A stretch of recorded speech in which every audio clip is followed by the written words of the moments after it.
Anger, division, outrage. Whew, the shadows are out to play in full force lately. But what's new? Because this energy is the theme of the times. So, between the Ice Wars and the Super Bowl, we have a lot to get into in today's episode, including the Bad Bunny versus Kid Rock controversy, quote unquote. So, welcome back to the Heart of Truth podcast with yours truly, Amanda.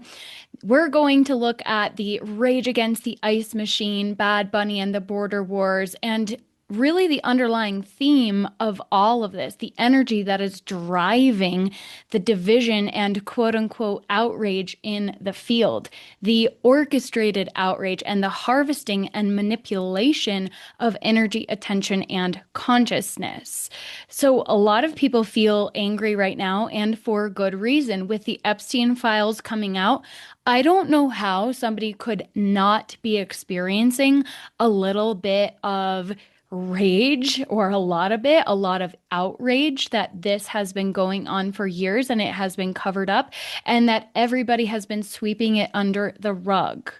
That is a very, very normal reaction to the immense amount of horrors that have been inflicted on the most innocent. And so we're not going to get deep into the Epstein files in this episode because we just did that, of course. But this energy is in the field. And I don't think the timing of finally releasing the Epstein files just before the Grammys, just before the Super Bowl, just before the Lunar New Year is coincidental. Nothing is coincidental. And those who are not feeling the rage, there's a lot of denial in the field going on right now. I also understand that instinct to dissociate and to deny, because if you confront the truth, it can be too much to handle for a lot of people, too much on the system to grapple with that level of evil.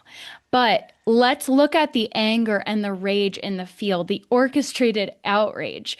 What if this anger, what if the question isn't why you're angry, but where the anger is going, right? What is the purpose of all of this coming together all at once? Because sacred rage is real. And, yeah, I was just thinking about, Jesus flipping the tables because I posted some things on Facebook in response to the Bad Bunny thing. And some people are like, oh, you're feeding the beast, right?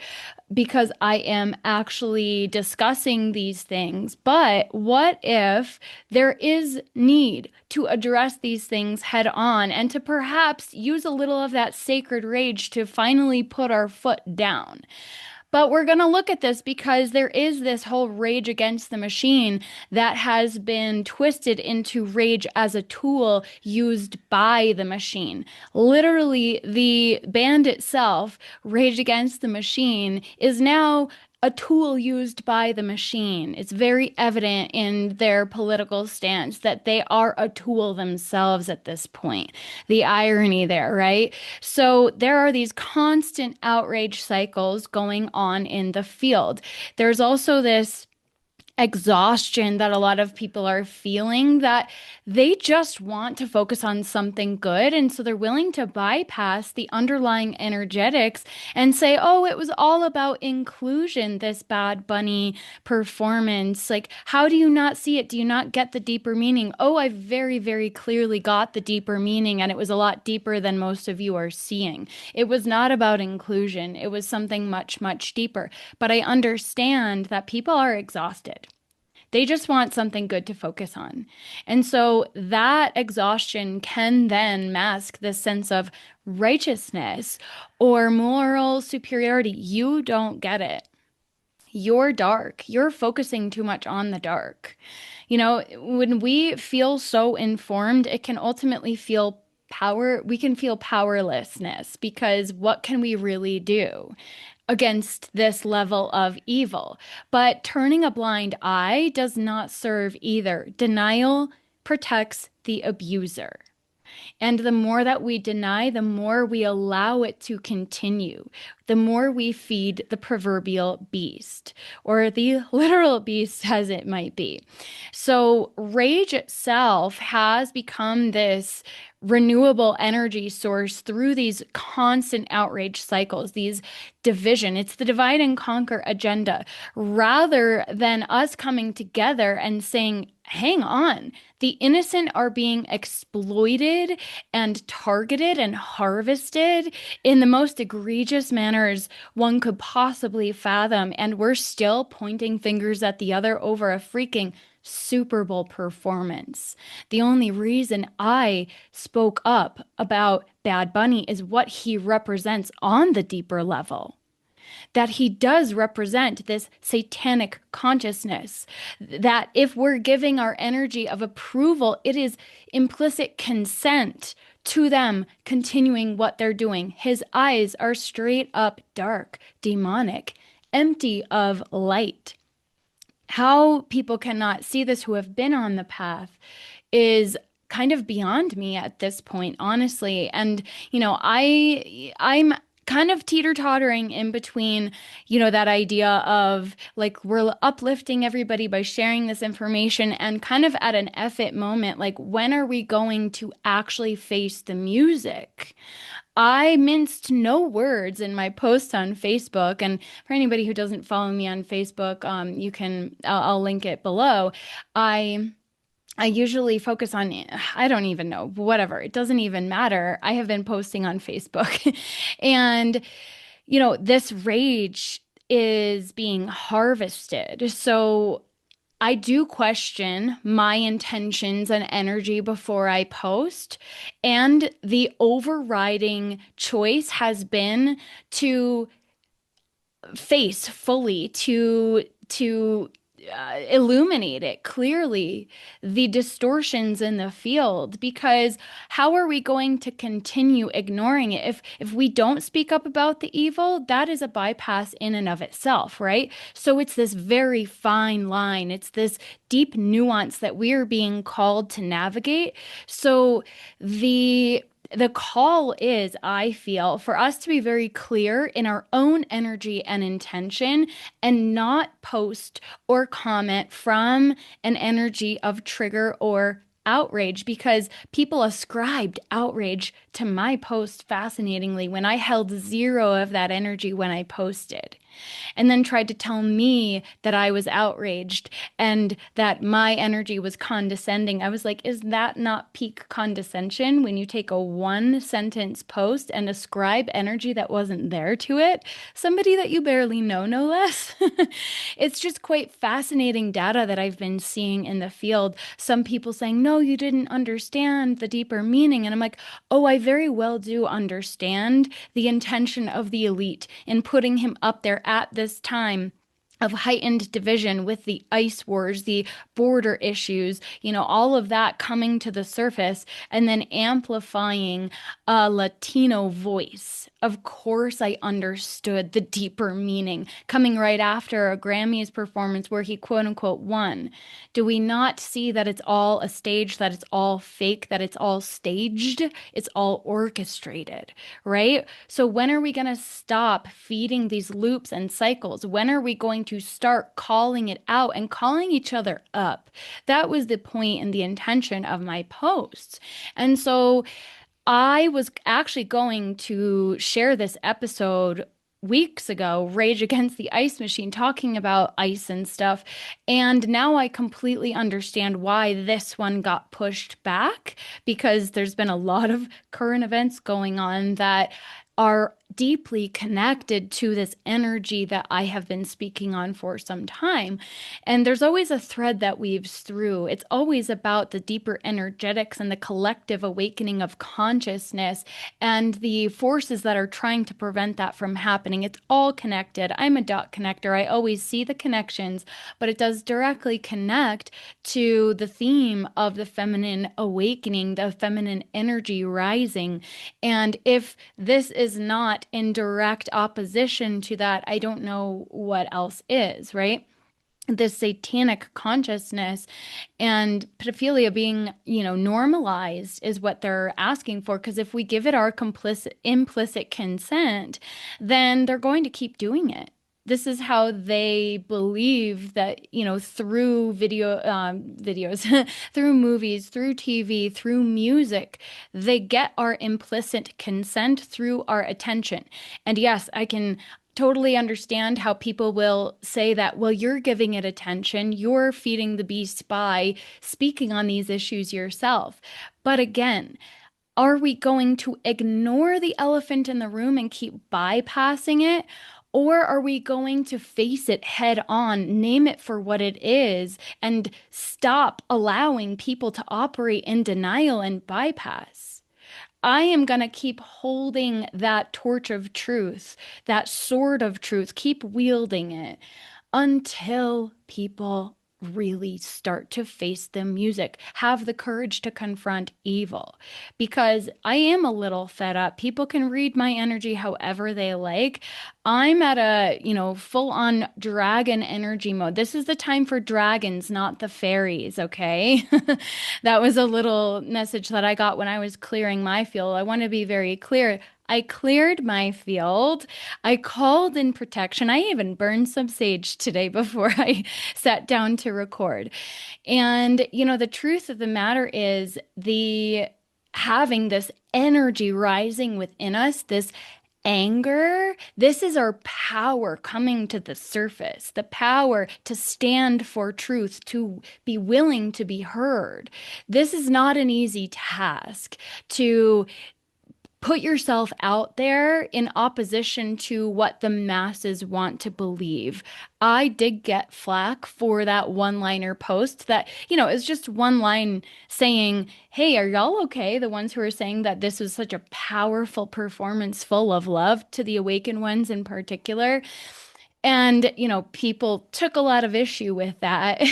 It was perhaps a little provocative, but it was a one-liner post. And then the next post, deep context. How can we not see this, right?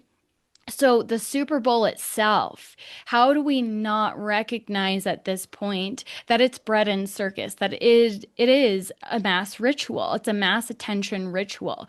So there's always subliminal messaging and programming in these events. Looking at, the Taylor Swift concerts, the Beyonce concerts, it's all mass ritual that is being conducted. So the Super Bowl is the largest synchronized attention event of the year. There's music, which holds frequency. There is symbolism, a lot of it very subtle. And it's not accidental that most of the country couldn't understand his lyrics, Spanish, the majority, a lot of Americans speak Spanish. There's a lot of people who originate from those countries, immigrants, yes. There's a lot of deep emotion that is involved with it and a lot of repetition. So there is spell work being cast through these performances. They are mass rituals. And now, I just kind of alluded to this. I want to be very clear. I have a deep appreciation for Latin culture. I am currently in Mexico, and I make an effort to adapt my behavior to be respectful towards their country and culture. And yes, I'm doing my best to learn Spanish with the limited time and energy that I have, but I am learning Spanish and I can communicate better with my tienda guy. And so that's an interesting one. But when we look at the point that I was trying to make is when we look at his lyrics, what is the actual meaning of the lyrics? Are people aware? And if they are, do they really not care? We could say that over the years, this event has gotten increasingly, provocative, we could say. But, when are we going to say enough is enough, right? When are we going to stop giving our consent and then going a step further and applauding it publicly by saying it was powerful and full of love and unity? This is fake love and unity, okay? So when our collective attention, our focus could be focused more on our family, on our friends coming together. And instead, the media algorithms really promote these divisive narratives, this divisive rhetoric. This isn't about the artist being evil, although I honestly do believe he holds satanic energy. Look at his eyes. He's kind of demonic. But my deeper point here is how mass consciousness is steered and how it is steered in the direction of implicit, subconscious, unconscious consent to these very dark energies that are operating through the proverbial elite, the controllers of the world. I do not believe they are elite. I believe they are actually fallen and they need humanity. And this is why they put us into these siphoning harvestation rituals so that they can siphon off of the anger and the outrage, right? So getting into the ice wars, he did make a very clear mention of it, Ice Out, right? I didn't really watch, to be very clear, but it was on in the vicinity where I was. And so I did kind of out of the corner of my eye see a lot of it. And it was not overtly, you had to really know what to look for to see the underlying energy and also just know what the whole purpose of this all was, from a much broader lens perspective. If you know, you know, right? But if you don't know, it would have been very easy to miss. But if you understand Spanish and if you look at the lyrics, why him? Why these songs, right? Why are we allowing that? Because it's implicit programming. So the ice wars and the rage against the ice machine was the phrase that came through. Rage against the machine, rage against the ice machine. Everybody's angry with ice, right? But what is the deeper symbolism of it? It is this rage against this machine that doesn't care what you feel. It is only that you feel. And so the irony is they want your rage. They want your outrage. The rage, the love, the grief, the inspiration, even, that can be harvestable, but there's an impenetrable level when we have those higher frequencies. They do siphon way more off of, the stronger emotions like rage. So the machine thrives on charge itself. So when people think that they're opposing the system, they're often unwittingly, unknowingly charging it with that energy. So the war on innocence that we are in the midst of is not necessarily loud. It's been operating behind the scenes subtly for decades in modern consciousness, but also millennia, for centuries, for millennia. This war on innocence has been happening against women, against children in, the highest echelons of society. And so this is not a new thing, but it's happening when we turn a blind eye and we, only choose to focus on love and light without addressing the deep demonic things that are occurring in our world. So, it's a very interesting nuance. Some people say I focus too much on love and light if they see one thing of mine that is focused on the more spiritual aspects of higher self and growth and love and that creating heaven on earth, right? And then some people will look at my stuff and say, oh, you focus too much on the dark. You're too dark. And I'm like, my light was forged in the darkness by walking through the darkness. And that is how it is done. I am an alchemist. My gene keys are truth and illumination. I am here to speak truth into the distortion, to illuminate it. Not everybody has the same coding, by the way. But I also feel that what are we really doing if we're going to ignore some of the darkest revelations that have been shared with the entire collective and just continue on with life as if that wasn't revealed? What are we doing here, right? So if we're not protecting the innocent, if we're not protecting the women and children, what are we doing? We all have to really grapple with this question. What role are we here to play? And are we going to stay complacent? And how are we going to manage our energy through that? The biggest thing that we all need to do is really do the shadow work, but that doesn't mean that we have to clamp down on our sacred rage. Is it time to flip some of those tables? Maybe. Maybe.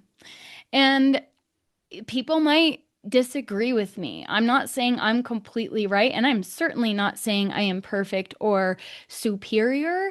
But what I am saying is I have been around the block. I have seen things that I cannot unsee. I know things that I cannot unknow.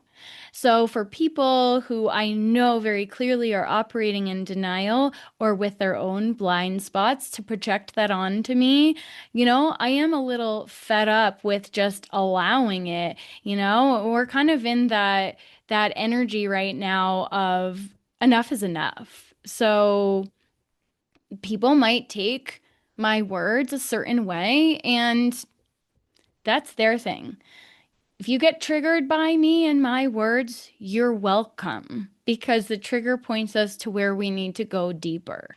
So let's look at this orchestrated outrage versus the orchestrated unity. It was false unity, false love and light, right? So the machine can use rage, but it can also use forced unity. It flattens the complexity and the nuance and therefore disables discernment. I'm all about bringing judgment back at this point. Yeah, let's judge people's shitty behavior and their projections because honestly, like being the bigger person, if we continue to stay silent in the face of certain things, in the face of certain behavior and words, if we only do that, it's going to keep enabling that behavior. They're never going to face the mirror. So, judgment and discernment, I feel, are not actually that far off from each other. And I think maybe it's time to bring back some of that judgment, some of that sacred rage and flippin' table energy. If it's against corruption, if it's against the exploitation and hijacking and harvesting of innocence, is that rage bad? But then we have the orchestrated outrage that is this false division, false divide and conquer agenda at play, where it's coming from the top down and it's straight up manipulation. Opposing Bad Bunny versus Kid Rock is a very great example because it's literally bullshit. It's literally meaningless fluff. It's a Super Bowl performance that everybody got wrapped up into. And then through Bad Bunny, he was like basically sharing this message of inclusion. Oh my gosh, so profound, so beautiful. This is what we need. Oh, is it really? Because that feels very orchestrated and fake to me. Love is more powerful than hate. Yes, we have been preaching that for years now, and it's landed on deaf ears when it really mattered most. And now it's kind of meaningless when they say it. What meaning does it really hold? It's on a false foundation. That is kind of false light in action. It's ultimately a neutralization spell, honestly. Love is real, compassion is real, but these slogans can absolutely be used to bypass discernment. It's like all those flags and those signs that, this home is whatever, whatever. And it was like every single social justice warrior issue of Black Lives Matter and, science is real. And those signs. Seriously? But what are they actually doing? Do their words actually mean it? There are no borders on stolen land. Cool. And you live in a fenced-in house with security? People who have the very same background as the ICE agents you have hired to protect your personal borders and boundaries. So the hypocrisy is some kind of mind-numbing at this point. So when it's coming from these celebrities, you can bet that it is a spell to neutralize and bypass your discernment. And when love is reduced to a phrase, a saying, a chant, it's a sedative, really. It's not activating you into this deeper frequency of love, a true return to love that is of God's source. This is fake. This is false. It is just a glossy facade. And it's essentially collapsing righteous anger, grief, and this protective instinct into passivity right after the release of these Epstein files. Do you not think that this whole thing was orchestrated, that the timeline itself was orchestrated, pre-planned, premeditated? It's all connected, bringing us into inclusion, love, and unity is going to neutralize the anger, the righteous anger and grief, and protection energy of the innocents so easily. People are going to be complacent. They're going to say, I can't deal with this. I'm going to turn a blind eye and focus on the powerful, inclusive performance by Bad Bunny, right? So there is a huge difference between love that awakens and love, quote unquote, that basically anesthetizes, it numbs the senses. So it's a compression spell. It shuts down anger that could be protective of the innocent, that sacred rage, that sacred anger, grief that ultimately becomes a catalyst for awakening.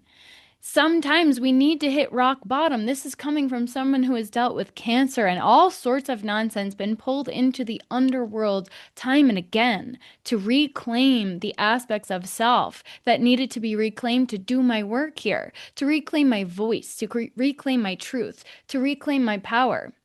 If we numb the anger and the grief, we suppress it. People are not going to get where they need to go, which is into the depths of themselves. And it also suppresses moral clarity, right? You can see it right there in his eyes. Bad Bunny's eyes are dark. As one commenter on my Facebook post said, they're dead eyes. And I was like, you are absolutely not wrong. Not to mention the deeper symbolism of the bunny. So we'll get into that as well. But when there is forced unity, false unity without a deeper truth underlying it, this is just another form of control, a subtler form of mind control. Now, getting into the mind control layer deeper with the lyrics, the symbols, the subconscious consent, you know, it's these repetition cycles, these catchy phrases, and when we don't even know the language, but there's a real energy held within the words, this is subtly programming us to consent to the degradation of women, is what a lot of the lyrics are. They're very sexually degrading. They're demeaning toward women, and there's a deep emotional resonance that bypasses conscious thought through music, through the subliminal messaging and programming, and through the frequency itself. Everything adjusted from 432 to 440. 440 is very disharmonizing to our system. And collective chanting and posting and defending, this is energetic participation as well as energetic consent. So most people are not consciously consenting or agreeing to these agendas, but they are implicitly by going along with it. And that is literally the entire point of these mass rituals. So ice out is this, manufactured morality. It's moral simplicity as well. And these complex issues that do hold nuance are flattened into good versus evil, love versus hate. If you question this, you're the problem. If you look deeper than the shiny bow and the glossy wrapping paper and focus on the rot underneath it, you become the problem, right? So all of this drives this emotional reactivity to anybody speaking truth. The truth becomes the problem, and that's exactly how this works. So outrage is, again, one of the most renewable energy sources in the modern world that feeds the beast, the system of the beast system itself. So getting into some actual nuance here with open borders and ICE. This was the original purpose and intent of my episode. So, open borders allow for the propagation and perpetuation of sex trafficking, organized crime, drug trafficking, human trafficking, child trafficking. This is the problem with open borders that so many are so willing to turn a blind eye to, that are denying. They don't want to recognize that this is what is happening. Some of them might actually not know the deeper issues underlying the open borders because, surprise, surprise, the media most certainly isn't focusing on that. Then we have the fact that the migrants who are coming across the open borders, that have been allowed across the open borders, particularly through the previous administration, where many came across, they were from emptied prison and psych wards in those other countries. And the vast majority, men with violent criminal records. This is who's coming across the border. So there's also a huge difference between legal immigration and illegal immigration, immigrants versus illegal migrants. And those two are being so readily conflated in these narratives that keep people separated. When you conflate all immigrants with the illegal migrants, if anybody says they want to close the borders and deport the violent criminal record history illegal migrants, they're suddenly categorized as a racist who thinks all immigrants should be forced to leave. And so, again, collapsing nuance. We're collapsing nuance so readily. If there were refugees that were mostly women and children that were coming across the border, I would be all for figuring it out, finding a way to support these women and children. But the fact of the matter is, this is all about protecting women and children. Chanting names that have been victims to ICE, which absolutely is tragic, while ignoring the names of all the young girls and the women that have been violently attacked, raped, and yes, murdered by these illegal migrants that have crossed the border, is the absolute peak of hypocrisy. This is the pinnacle of virtue signaling with no moral underpinning. So let's also look at some facts here. Facts that are completely ignored and swept under the table. Talking about the detention centers. Under which administration were there 900 sexual assault cases filed and only 3 investigated? Children held in cages with only foil blankets for warmth, where a quarter of those are deported actually committed crimes, and 3 million were in the process of being deported. Was that Trump? No, it was Obama. That sounds pretty bad because it was. When you actually compare the two side by side, Obama had a much higher record, and it was actually a lot less nice for them in the process. And then there's these claims that ICE is a violent organization, that ICE is deporting thousands of legal US citizens. ICE detention is inhumane. So again, where was the outrage when Obama was president? If you actually genuinely cared about the issue and not the person behind the process, then you would have been outraged during his term. But they weren't, right? These same people are being manipulated by the media to believe a certain narrative that makes Trump look bad. It's always about Trump. It's always about him. It's anti-Trump, not pro anything, right? And this is not me being a Trump apologist or anything like that. It's showing the hypocrisy of this virtue signaling that is creating false division and false outrage in the field. People think that they're morally superior and informed when really they're being fed and manipulated by lies. So since 2025, ICE has made over 328,000 arrests. During those arrest attempts, 2 people were killed. That's a 0.0006% incident rating.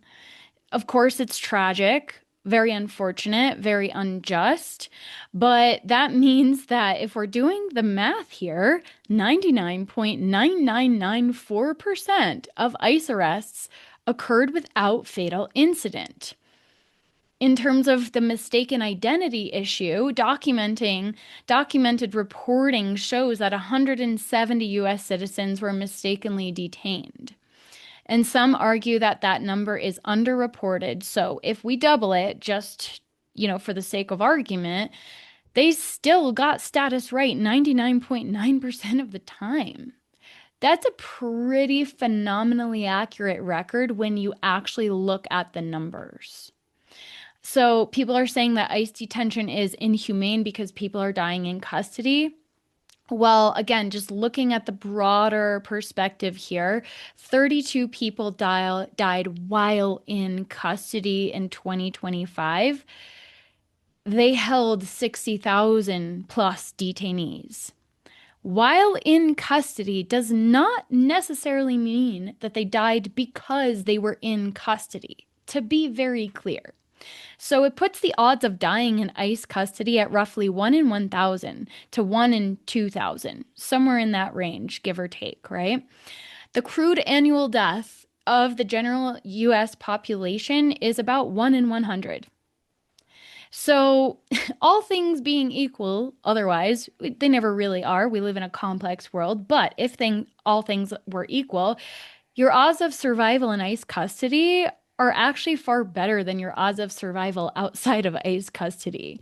If we're actually looking at the numbers and statistics compared against the regular day-to-day general US population.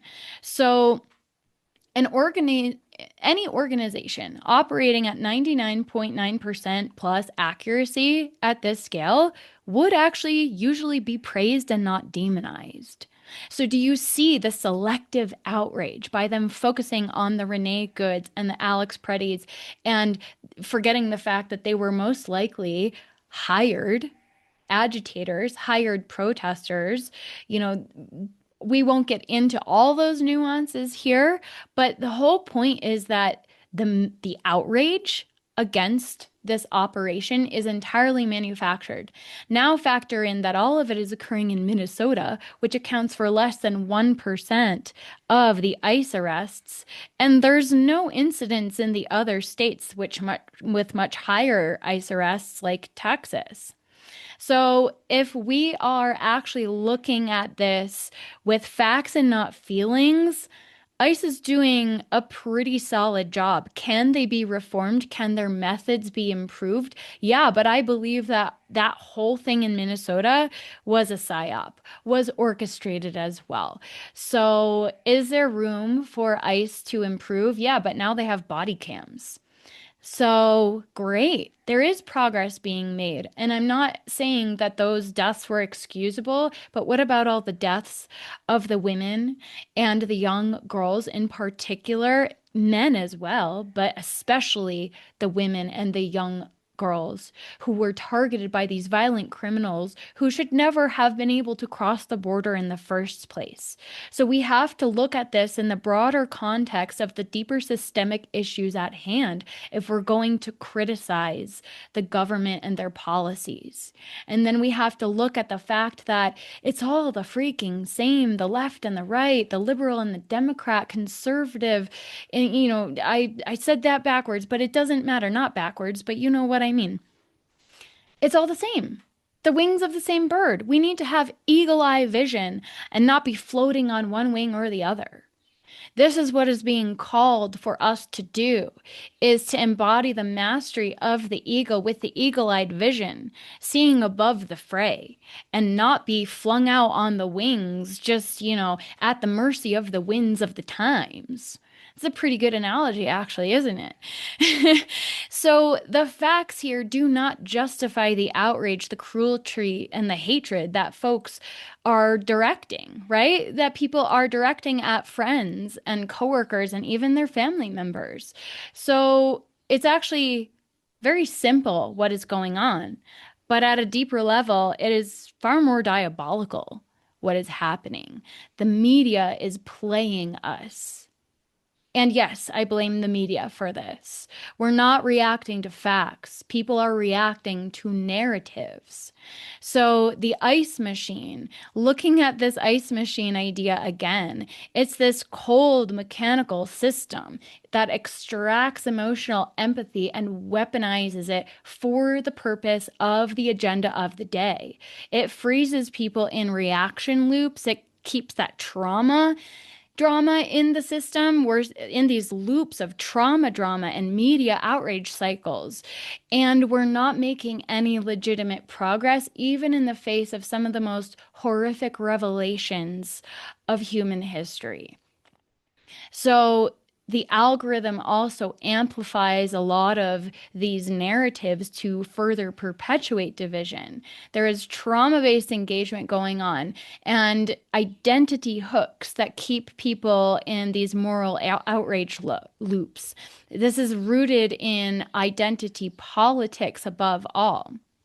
So this is not, again, about suppressing anger. It's about noticing when the anger is being farmed instead of alchemized and resolved. Sometimes the most important thing we can do is embrace the anger, the sacred rage, and let it out in the face of somebody who needs to have that mirror reflected back to them. I have been allowing myself to be in that energy when people are operating out of line more than ever of late. Not across the board everywhere, but yeah, there have been some personal situations where I have had the opportunity to consciously choose what energy to approach this in. And in a couple cases, I chose the sacred rage. That mirror, that is the dragon energy coming out in full force. I am not available for this. And shame on you. And I make no apologies for being in that energy sometimes. But that's a different kind of rage than the manipulated, orchestrated outrage. And there's a fine nuance because some people would still say that's a low frequency. But if we're holding it in, is that any better? It absolutely is not, right? So, awake people, quote unquote, the awakened ones, a lot of them are still getting pulled in to these narratives, especially when it came to that Bad Bunny performance. I was quite shocked at some of the people who, are spiritual influencers, even who were praising it as groundbreaking. And I was like, dude, really? Do you not understand how any of this works still? Right? So, that's not sovereignty. That's still being manipulated. And if we're going to walk the path of mastery and sovereignty, which is really what higher self embodiment is truly about, mastery, sovereignty, having your energy fully in your field where you are the conscious co-creator of the energy, you're not emotionally reactive. You are the source. And if sometimes that source is energy that is carrying the frequency of anger and rage because somebody needs to see it, that's not necessarily bad because we're still living in this chaotic world that is full of distortion. And maybe the thing that needs, like somebody needs to see, is to have that anger reflected back to them. So, feeling uplifted does not mean you're free. It does not mean true liberation or true unity. So, sometimes emotional activation can be mistaken for this higher frequency consciousness. Again, when we are being manipulated by these frequencies into love, it doesn't mean true transcendence, okay? It's fake love, it's bypass. It's that astral bliss kind of love that is coming out that a lot of people are operating in. So I also want to get into the deeper underpinnings that are going on in our actual system, hijacking of the nervous system through this manipulated outrage.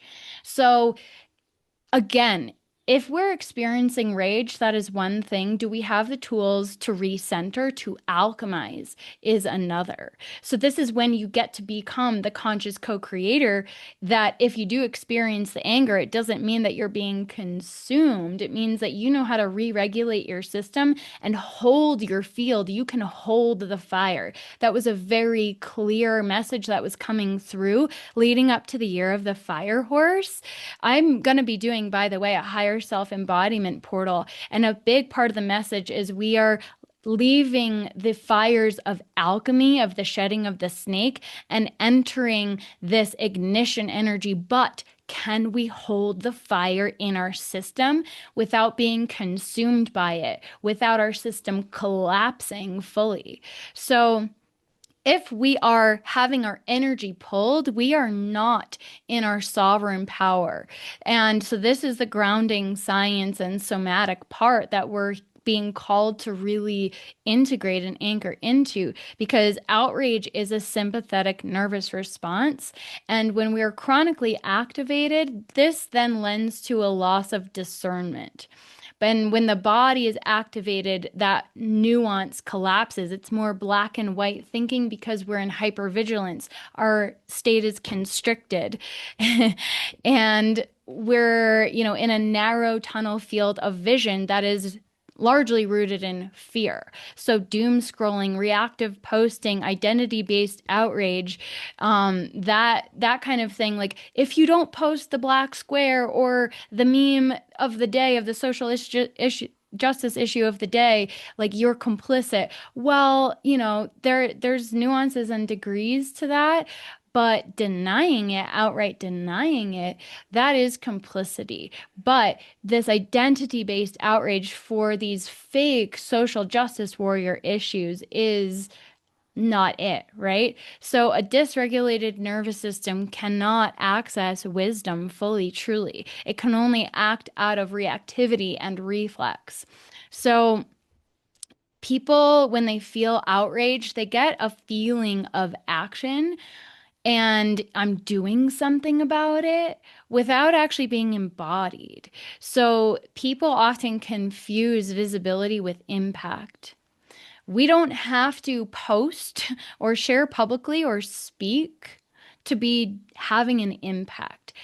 A lot of us are going to have our very own specific ways of having impact, but there's this moral superiority layer that becomes a substitute for responsibility with this social justice warrior energy that is rampant in the field right now.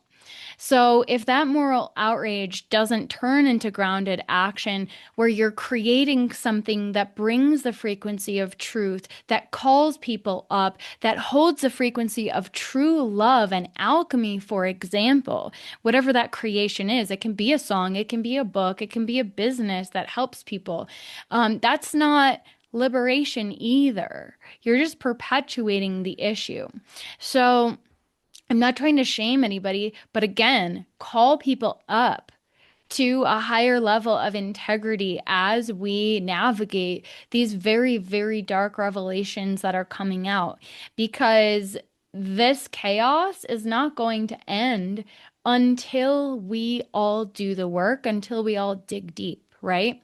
So the media rewards intensity, division, outrage, and not necessarily accuracy. I do my absolute darndest to ground my posts and my videos in fact. Do I get it right every single moment? Probably not. I guarantee not. I am not perfect.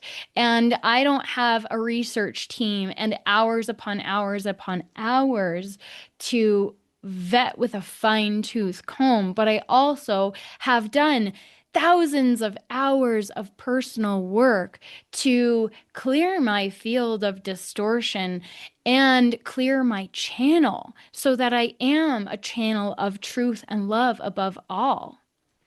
And so, take that as you will, but somebody like I think maybe I did post one little thing that was a little off in my post about the Bad Bunny performance because I quoted that the Super Bowl is, the most, the biggest event for sex trafficking of the year or whatever it is. And somebody took it to ChatGPT and their comment and everything else that I laid out, showing, displaying how this was all connected to SRA and pedophilia and all that. And, the one thing that they latched onto was the fact that this is a widely used quote that is not quite accurate. The numbers don't quite match up. And it was obviously ChatGPT generated.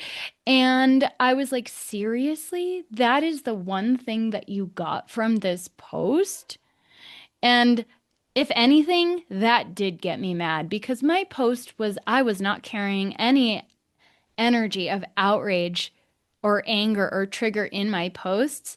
But if anything, I was like, seriously? That is your reaction? And this is an astrologer, quote unquote, somewhat spiritual on the path, right? And I straight up said, "The f is wrong with you?" And I am beyond disappointed that somebody like you would latch on to this. But I was like, you're clearly operating in denial. Was there judgment on my part? Absolutely. You bet there was. And I make no apologies for that because this type of person, the type of people who are out there preaching spirituality, love and light, higher consciousness, if they're going to try to detract from the underlying message that we have to do better by nitpicking with little numbers and things like that, I'm like, doesn't it, like if it's 10,000 or 100, is any of it okay? Like, really, this is where we're at. So, you know, to remember that algorithms do prioritize engagement and not truth, we do have to hold ourselves to high levels of integrity and do our absolute best. But also remember that humans are imperfect and that we're all grappling with a lot. And if there's one thing in a post, like, do we really need to nitpick that one little thing? Come on. Really? Really? So, yeah, fear and rage definitely outperform clarity. And I have noticed that in my episodes and my posts where I do address these potentially more divisive topics because I like to bring a layer of truth to these topics because they are so activating and there's so much distortion in the field with them.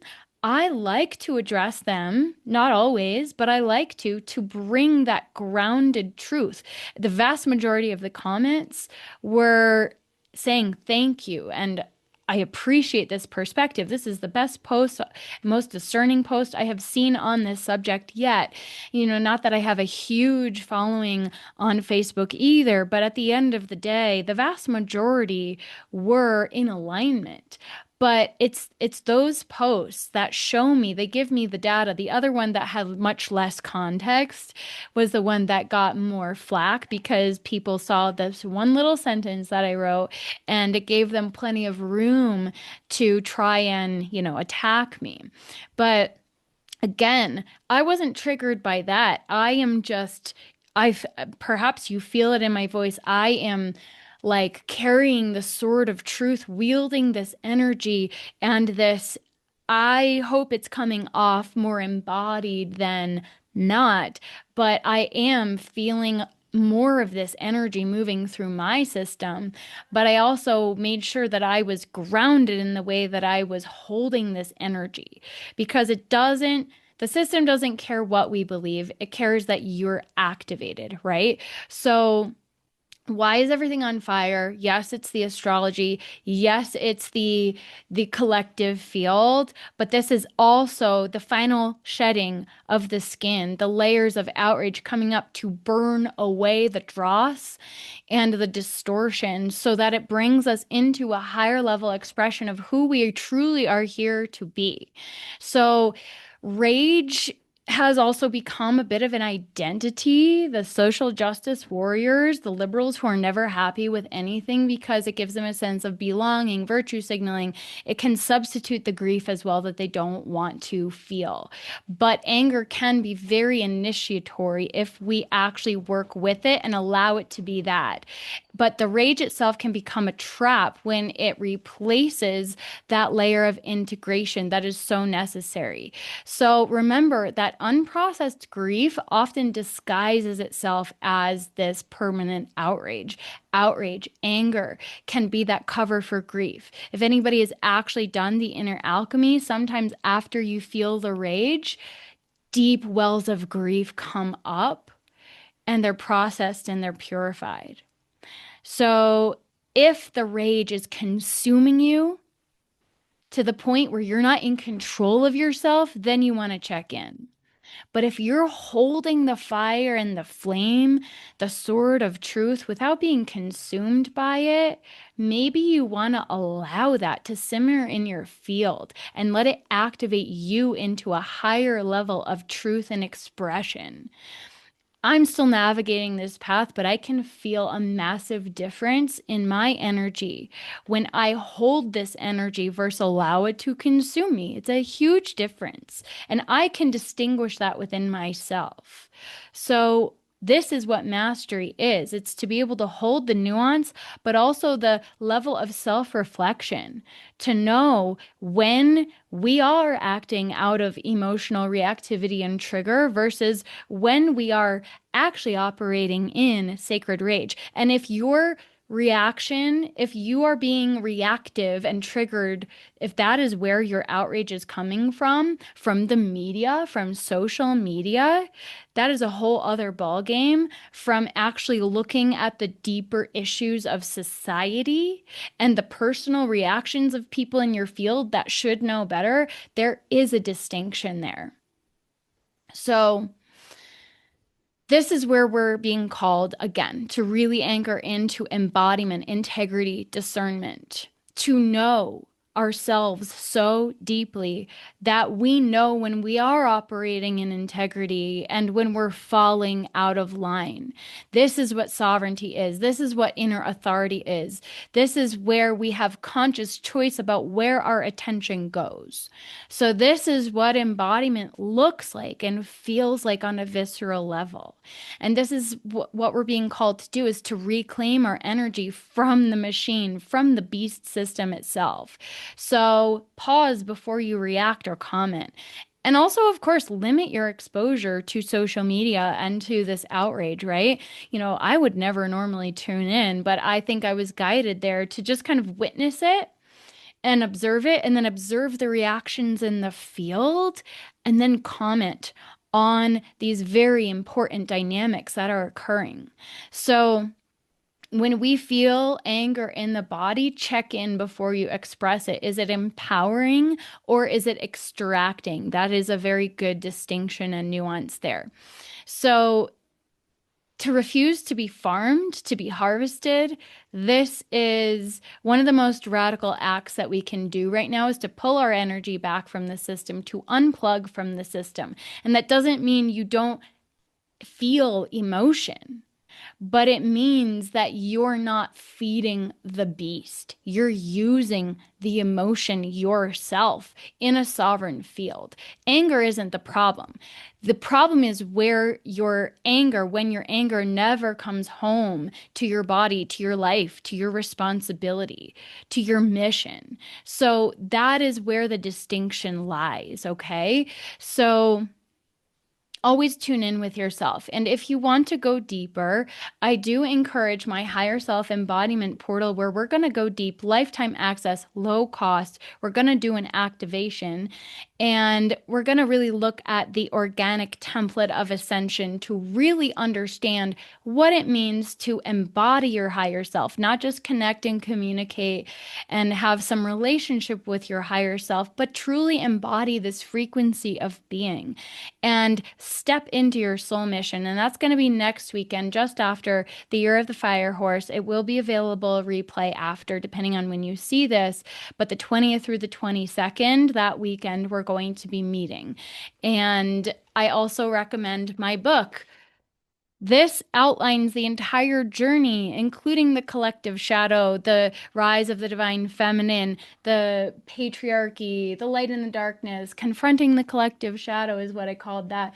The big shift, patriarchy and the paradigm of separation. But we also look at healing back to wholeness, how to tend to the body temple, the very, very baseline foundation. So everything is in this book. I also have all the resources to support you inside my inner temple as well, plus lots of activations, as well as one-on-one sessions. If you want support right now, I have had some very, very powerful, profound sessions coming through. The crystalline womb restoration is a big one. So if you feel called to go deeper with that, I invite you to reach out via email or check all the links below. And if you are new here, welcome. Welcome or welcome back. Sometimes I kind of leave that toward the end. I so appreciate the likes, subscribes, the comments. How is this resonating with you? What was your perception of what happened? What's coming up for you? Because I love to have these conversations in the comments to hear what you're picking up on, how this lands with you. If you see it slightly differently, feel free to share that. Please be respectful at the same time. But I hope that when I am activated and when I am wielding this sword of truth, that it comes through as that frequency and not as more rage into the field that is causing more division and separation. My intention is to call people up with the frequency of truth and not to bypass, because there is so much bypass through the denial that we are seeing right now within the awakened and conscious and spiritual community itself as well. So if we want to end these cycles, it starts with us, right? It always starts with us. We have to know ourselves so deeply and then hold ourselves to these higher standards of excellence, of mastery. And so that's what the journey is about, in my humble opinion. So thank you. Again, the likes, subscribes, comments are so deeply appreciated. It helps other people see the information, the content that I share out in the algorithm. And yeah, I have a lot more to share. There's so many episodes that I could be doing, and I'm trying to modulate the timing. I'm already a little behind this week. But yeah, and don't forget to go out and live your life a little too. Like, let yourself dance. And that's what I was doing a little this weekend, or a lot. And, feel the energy, allow yourself to feel joy. Don't stay in the anger. But when you have the tools to clear your field, also, on that note, Defense Against the Dark Arts might be a valuable resource for anybody who is, kind of feeling like they need to get grounded. And my daily clearing in Gold and Honey Christ Light Bath, that is a powerful combination that has helped a lot of people kind of come back into their body, into their energy field. So if you are looking for support, that is part of the inner temple, but it teaches you how to clear your own field and to do some of this work yourself. So I do recommend that as well. I thought of that at one point. And so if it feels supportive, that is an option for you as well. So I will leave it there, this monologue. I need to go drink some water. But anyway, thank you so much for being here, for tuning in. And I so appreciate those who are here on the journey with me, who are really doing the deep work, because this is not an easy time to be navigating, even for those of us who have done the work. And we're going to be needed more than ever to be embodied and to be holding the sword of truth and the flame. I keep envisioning a flame. I also had a vision of myself as in a dream years ago as a goddess holding a lightning bolt. So, that activation energy coming through, we're being called to really hold that fire, to hold that power, to hold that dragon energy is really what's been coming up. So with that, I will leave it there. I could probably keep going, but because there's so much to say always these days, but I'll save it for the next video, the next episode. So again, don't forget to subscribe, to like, to comment, to share if this resonated. And with that, onward and upward in love and light, because that's what this is really all about as we journey home to the heart of truth. And I will see you in the next episode. Thank you for tuning in to the Heart of Truth podcast with your host, Amanda Erin Kelly. If you enjoyed this episode, please consider leaving a rating or review on your favorite platform. And if you'd like to go deeper, grab your copy of my book, Let There Be Light, and join us inside the free community in Illumina Wisdom School, where you can access free resources to jumpstart your journey, such as a higher self activation and the Body Temple Blueprint Masterclass, as well as explore the plethora of resources, including Awakening Fundamentals and Luminary, my signature path to wholeness and mastery, to help you become your own healer and sovereign authority. You can access everything at thisartcalledlife.com or find the links down in the show notes below. Until next time, onward and upward in love and light as we journey home to the heart of truth.